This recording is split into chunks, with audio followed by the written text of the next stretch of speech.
नमस्कार दोस्तों, आप सभी का हमारे YouTube channel learning with models में हार्दिक अभिनंदन स्वागत है।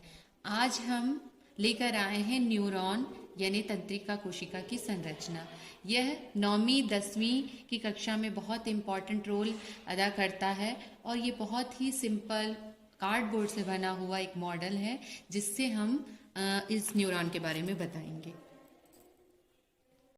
जो एक न्यूरॉन कोशिका होती है वो तंत्रिका तंत्र की संरचनात्मक एवं क्रियात्मक इकाई होती है।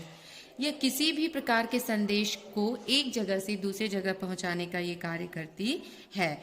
जैसे फॉर एग्जाम्पल यदि हमको कहीं हमारे हाथ में दर्द हो रहा है या किसी भी प्रकार का सुई चुभ रहा है तो एक प्रतिवर्ती क्रिया के रूप में ही यही न्यूरॉन्स जो होता है वो एक डेंड्राइट से होते हुए एक्सॉन में जाता है, एक्सॉन टर्मिनल बटन्स में जाता है और यहाँ पर एक आवेग, इलेक्ट्रिक लाइक आवेग उत्पन्न होता है जो हमें सूचनाओं के प्रवाह को ब्रेन तक पहुँचाने का कार्य करता है।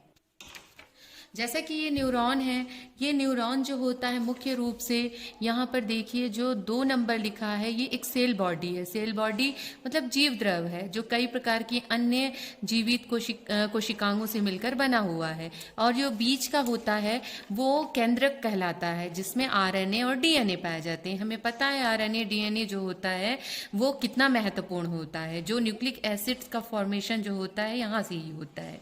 और इसके बाद यहाँ पर ट्री लाइक ब्रांच जो पाए गए हैं जो शाखित होते हैं 3 नंबर पे ये डेंड्राइट्स कहलाते हैं। सूचनाओं का जो प्रारंभिक जो चरण होता है वो यहाँ से शुरू होता है जो डेंड्राइट कहलाता है। जब यदि हमें किसी शरीर के किसी भाग पे किसी अंग में किसी प्रकार की चोट पहुँचती है तो डेंड्राइट्स के माध्यम से ये माइलिन भित्ति से होते हुए एक्सॉन से होते हुए एक्सॉन टर्मिनल में जाता है। ये button like structure axon terminal कहलाता है जहां से ये दूसरे एक्सॉन के टर्मिनल बटन से जुड़ता हुआ जाता है।